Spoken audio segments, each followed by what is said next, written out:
وما أرسلناك إلا رحمة للعالمين. Kita masuk di bab selanjutnya, yaitu bab mahram.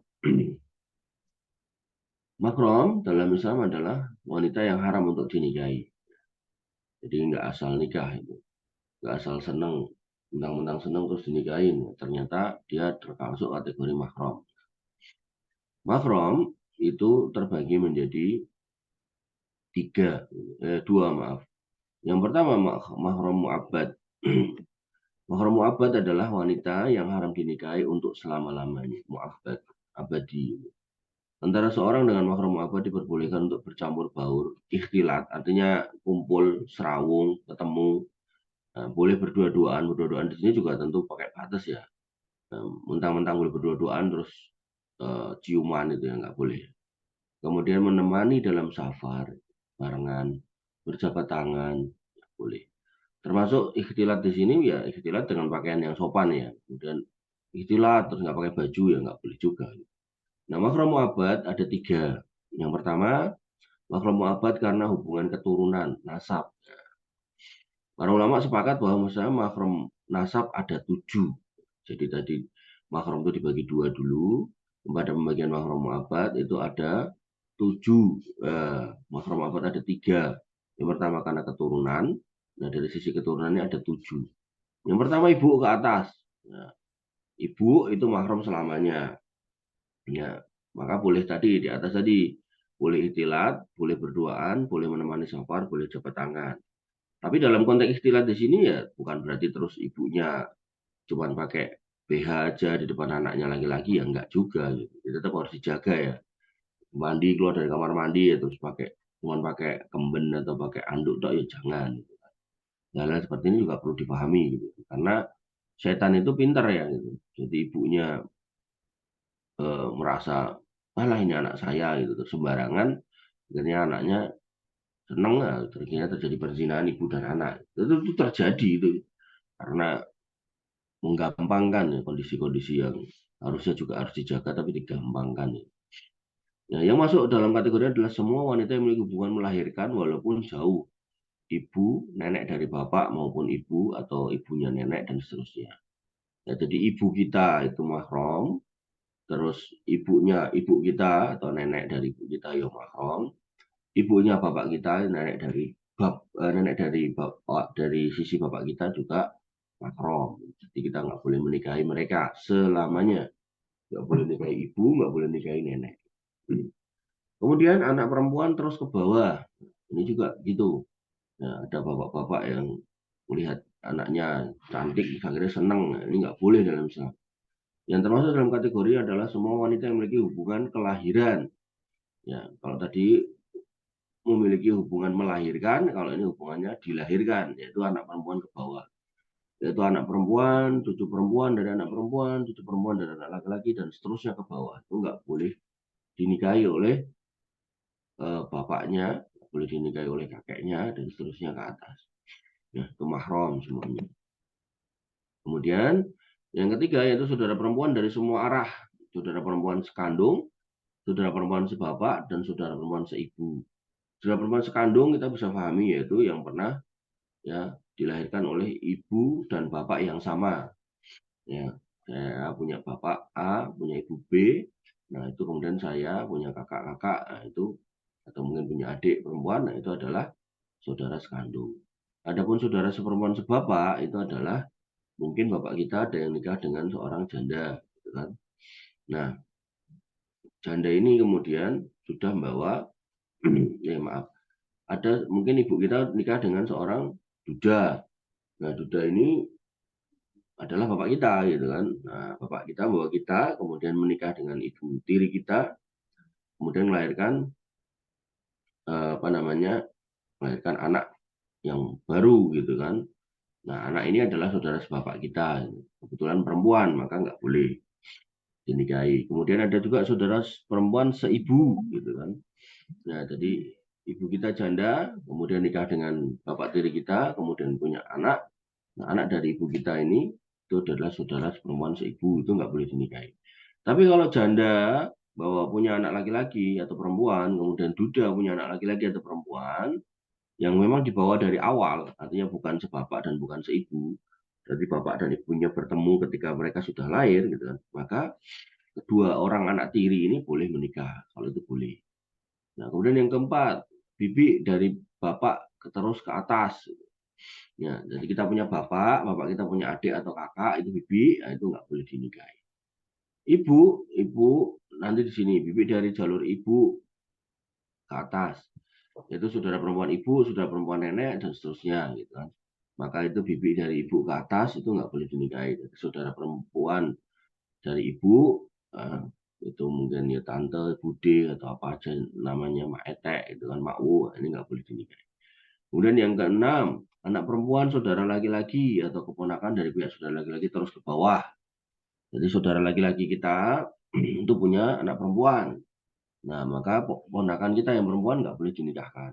Tapi anak kita laki-laki boleh dinikahkan dengan sepupunya, yaitu anak perempuan dari saudara kita laki-laki boleh. Gitu kan.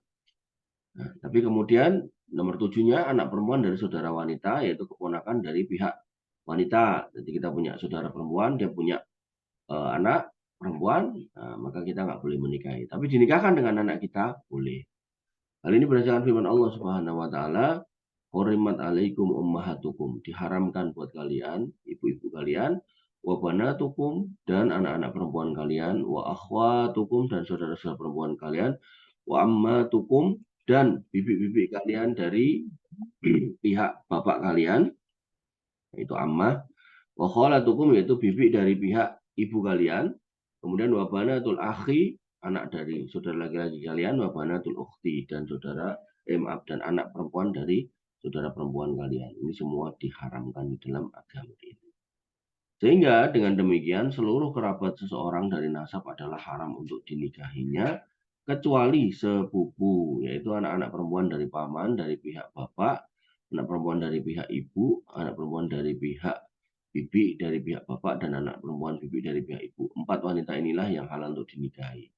Ya, Ibnu Taimiyah rahimahullah berkata, adapun wanita yang diharamkan karena nasab, maka ketetapannya bahwa semua kerabat seorang laki-laki dari nasab adalah haram hukumnya kecuali anak perempuan pamannya. Nah, ini berarti kan sepupu, baik dari pihak bapak maupun ibu, anak perempuan bibinya, baik dari pihak bapak maupun ibu itu boleh.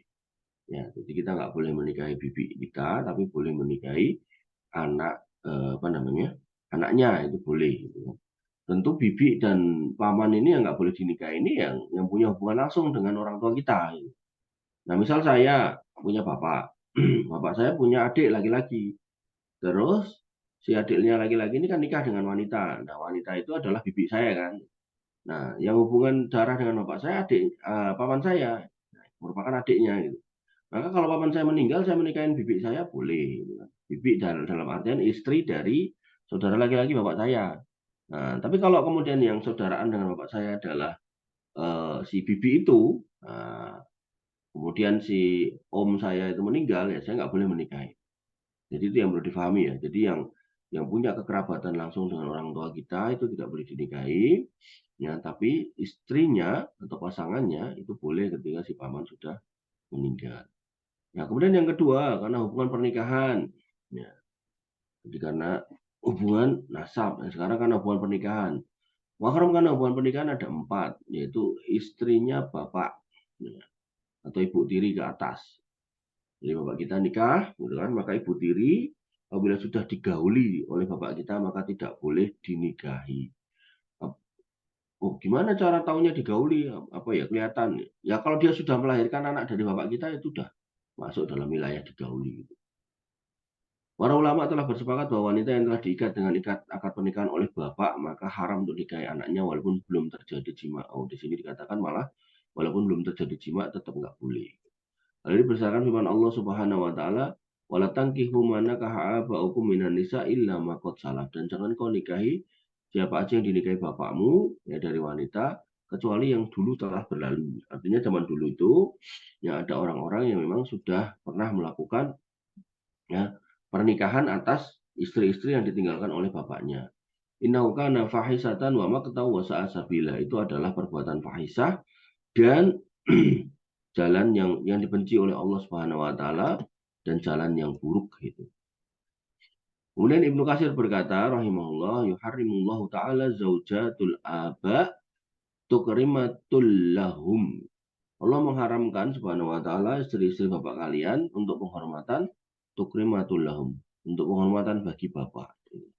Artinya kalau kita menghormati bapak kita, ya istrinya jangan dinikahi. Wa idoman wahtaraman antu to'a min ba'dih. Dan sebagai bentuk pengagungan dan pemuliaan agar tidak digauli setelah bapaknya meninggal. Hatta innaha lituharrima anil ibn wa mujarradil aqd alaiha.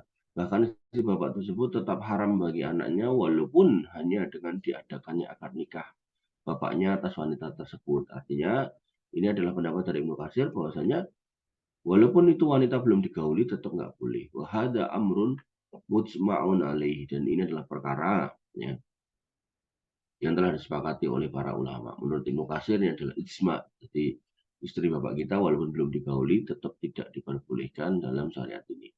Termasuk dalam kategori ini adalah istrinya kakek dan seterusnya ke atas. Ya, jadi kalau kita punya kakek kita nikah dengan seorang gadis desa gitu kan, kakeknya karena kaya kan, belum lama sempat ada yang viral tuh kan, kakek nikah dengan wanita muda gitu kan. Maka cucunya gitu kan, nah itu nggak boleh itu mentang-mentang pernah nikah sama kakeknya terus cerai gitu kan, atau bercerai, cucunya melanjutkan perjuangan. Allah berkata, "Ai la tazawwaju man sama apa hukum, tidak boleh menikahi wanita yang mereka itu dinikahi oleh bapak-bapak kalian. Ai al-abu wa in a'la, yaitu bapak dan ke atas seterusnya. Jadi kakek nggak boleh. Jadi istri dari kakek kita nggak boleh. Kadang itu kita mikir istri kakek, wah itu apa tua banget gitu. Enggak ya. Sekarang banyak kakek yang nikah dengan orang-orang anak-anak atau wanita-wanita yang muda. Gitu. Nah, tentu si kakek ini umumnya ya pasti mati duluan gitu kan. Nah, si wanita muda itu ya otomatis menjanda. Kok kebetulan kakek itu adalah kakek kita, maka ya janda dari kakek kita nggak boleh dinikahi. Yang kedua, istrinya anak atau menantu terus ke bawah. Ya, jadi kadang ada mertua yang senang sama mantunya. Entah gimana ceritanya, setan bisikin, kemudian si anaknya menceraikan istrinya. Jadi mantunya udah jadi janda. Terus dilanjutkan perjuangannya sama mertuanya. Ini tidak diperbolehkan dalam agama. Para ulama telah bersepakat bahwa istri anak kandung menjadi haram bagi bapak hanya dengan akad nikah anaknya. Artinya nikah walaupun belum digauli tetap nggak boleh. Tapi Allah Subhanahu wa taala berfirman, wa halailu abnaikum allati min aslabikum, dan diharamkan bagi kalian istri-istri anak kandung kalian. Termasuk pula dalam kategori ini adalah istrinya cucu dari anak laki-laki maupun perempuan dan seterusnya ke bawah. Jadi kalau istri anaknya nggak boleh, ya istri cucunya ya nggak boleh gitu ke bawah. Ya. Silakan jika ada pertanyaan dikirimkan kolom chat sambil kita selesaikan bab ini. Kemudian yang ketiga, ibunya istri atau mertua ke atas. Jadi kalau anaknya udah dinikahin, kok ternyata ibunya lebih cantik daripada anaknya, gitu kan? Maka anaknya dicerai, nikah ibunya nggak boleh. Mertua menjadi haram untuk dinikahi oleh seorang laki-laki setelah akad yang dilakukan dengan anaknya. Ini berdasarkan jumhur ulama, sebagaimana firman Allah Subhanahu Wa Taala, wa ummahatun nisaikum, dan ibu dari wanita-wanita kalian itu diharam untuk dinikahi. Termasuk pula dalam kategori ini adalah neneknya istri dari ibu dan nenek istri dari bapak, dan mungkin pula ke atas. Nanti mungkin pas nikahin seorang wanita, wah, ternyata ketemu neneknya kok lebih cantik gitu kan, akhirnya tertarik sama neneknya. Kemudian wanita tadi dicerai, nikahin neneknya, ini nggak boleh. Kemudian yang keempat, anaknya istri dari suami lain atau anak tiri terus ke bawah. Nah, terkait anak tiri ini menjadi mahram setelah terjadi jima dengan ibunya. Kalau yang tadi, ya, anak dan istri tadi yang di atas tadi, kakek, istri dari kakek dan seterusnya ke atas tadi, itu hanya dengan akad nikah aja, itu tidak boleh dilanjutkan ya perjuangannya oleh yang lainnya. Tapi kalau yang ini, ya, anak istri dari apa namanya, anaknya istri dari suami lain gitu kan, artinya anak tiri. Ketika kita misal nikahin seorang wanita, dia kok membawa anak tiri, kok kemudian kita tertarik sama anaknya, ibunya ternyata kurang menarik gitu kan. Kemudian kita ceraikan ibunya, kita nikahin anaknya, itu menjadi boleh ketika belum terjadi jima dengan ibunya. Tapi kalau sudah, maka anak tirinya juga haram. Sehingga jika seorang laki-laki telah mengadakan akad nikah dengan ibunya, namun belum terjadi jima, maka ia boleh menikahi anak perempuannya. Tapi kalau sudah, ya nggak boleh. Artinya kalau cerai dengan ibunya, ya tetap nggak boleh nikahi anaknya. Ini adalah pendapat jumhur ulama berdasarkan firman Allah Subhanahu wa taala, waroba ibukumul lati fi hujurikum min nisaikumul lati takhaltum bihinna fa in lam takunu takhaltum bihinna fala junaha alaikum. Dan anak-anak istri kalian yang dalam pemeliharaan kalian, jadi kan anak tiri itu kan waktu dibawa oleh ibunya, itu sebenarnya tanggung jawab dari mantan suami gitu kan, mantan suaminya gitu. Tapi kadang kan nggak diurusi, maka suaminya yang baru ini kemudian mengurusi juga anak tersebut gitu kan. Nah, nggak taunya pas gede kok jadi cantik gitu kan, maka kemudian bapak tirinya tertarik.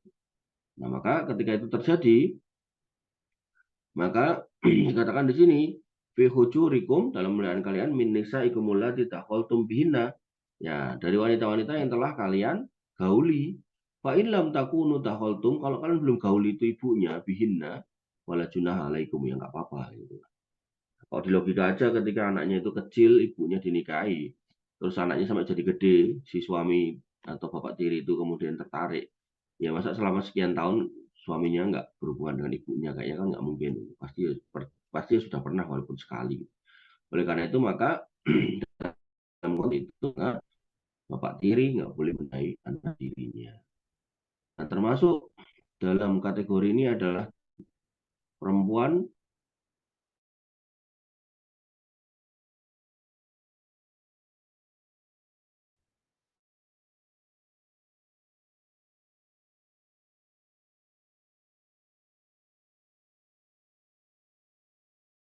Jadi kalau namanya, kita pernah apa, dipersaudarakan itu. Jadi misal, kalau dulu adatnya itu anak kecil itu dititipkan ke wanita untuk disusui wanita lain. Nah, kalau sekarang itu sebenarnya bukan disusui. Ada seorang wanita yang mungkin air susunya berlebih, kemudian dia nawarin ke orang lain. Karena anaknya kalau dikasih susunya itu udah gendut gitu kan. Jadi dia nggak mau anaknya obesitas, itu terus ditawarin. Parah lagi ada yang menjual air susunya gitu. Nah, ketika diminum oleh orang lain, maka orang-orang yang minum ini, ya anak-anak lain yang minum itu menjadi saudara buat anak dia sendiri gitu. Ya, ada syaratnya gitu, biar benar-benar menjadi saudara sepersusuan. Ya, yang pertama yaitu minimal disusui sebanyak 5 kali susuan yang mengenyangkan. 5 kali. Ya. 5 kali itu 5 tegukan maksudnya. Ya, 5 kali tegukan, yang kemudian dari situ dia merasa kenyang. Ini adalah pendapat jumhur ulama, di antaranya mazhab Syafi'i, pendapat yang dipilih oleh Imam Ahmad, Ibnu Hazm, atau Tawus rahimahumullah. Hal ini berdasarkan hadis yang diriwayatkan dari Aisyah radhiyallahu anha yang berkata, "Kana fima unzila minal Qur'an isru rodoat." Pada awalnya persusuan yang menjadikan mahram itu dalam Al-Quran adalah 10 kali persusuan yang dikenal, maklumat, di mana yuharrimna summa yusijna yusikhna bi khamsin maklumatin. Tapi kemudian dinasakh atau dihapus menjadi 5 susuan. Fatufiya Rasulullah Shallallahu Alaihi Wasallam, kemudian Rasulullah wafat. Wahunna fima yaqra'u minal Qur'an, dan itu ya telah tetap menjadi bacaan yang di dalam, yang merupakan makna di dalam ayat Al-Qur'an. Artinya maksudnya dulu 10 kemudian dihapus jadi 5, dan sampai Nabi Shallallahu Alaihi Wasallam wafat ya tetap 5, enggak ada perubahan. Ya kalau sudah dihisap 5 kali, ya itu maka seorang bayi itu menjadi saudara sepersusuan atas anak kita yang sedang nyusu itu. Adapun saudaranya, kakak atau adiknya yang nggak satu angkatan dalam susuannya, itu ya nggak jadi saudara sepersusuan ya. Dan pula diwakilkan dari Ummu Salamah radhiyallahu anha, yang berkata Rasulullah SAW bersabda, la yuharrimu minar rodoah illa ma fatakol amla fit fit fisadyi wa kana qoblal fitom. Penyusuan tidak menjadikan mahram kecuali apa yang mengenyangkan seorang bayi ketika menyusunya dan dilakukan sebelum disapih. Jadi sebelum disapih, sapihnya anak itu ya 2 tahun ya, sebelum disapih, kalau kemudian nyusu kenyang gitu kan, mungkin ada yang cuma 2 kali 3 kali kenyang gitu kan, nah, maka selesai dia menjadi saudara sepersusuan. Kemudian yang kedua, penyusuan terjadi pada 2 tahun pertama dari usia anak tadi, sebelum disapih. Ini adalah pendapat jumhur ulama, di antaranya Imam Malik, Syafi'i, Ahmad, Ishaq, Abu Thawr, dan Al-Auza'i rahimahullah. Hal ini berdasarkan firman Allah Subhanahu wa taala, wal walidatu yurdi'na auladahunna haulaini kamilaini liman arada ayyutimma radha'ah. Para ibu hendaklah menyusukan anaknya selama 2 tahun penuh bagi yang ingin menyempurnakan penyusuan. Itu menjadi dalil lamanya seseorang itu disusui yaitu 2 tahun. Nah, mereka yang menyusu dengan ibu yang sama ya di bawah 2 tahun maka otomatis menjadi saudara sepersusuan. Kemudian Ibnu Abbas berkata radhiyallahu anhuma, la radha'a illa makana fil haulaini. Tidak dianggap sepersusuan kecuali dalam masa 2 tahun pertama. Imam At-Tirmidzi rahimahullah berkata, al-amalu ala hada inda aktsar ahli ilmi min ashabin Nabi sallallahu alaihi wasallam wa ghairihim anna radha'ah, bahwasanya pengalaman atau perbuatan dalam hal ini yaitu tentang persusuan ini menurut kebanyakan ahli ilmu dari kalangan para sahabat Nabi SAW dan yang selainnya, bahwasanya ar-radha'ah la yuharrimu illa ma kana dunal haulain.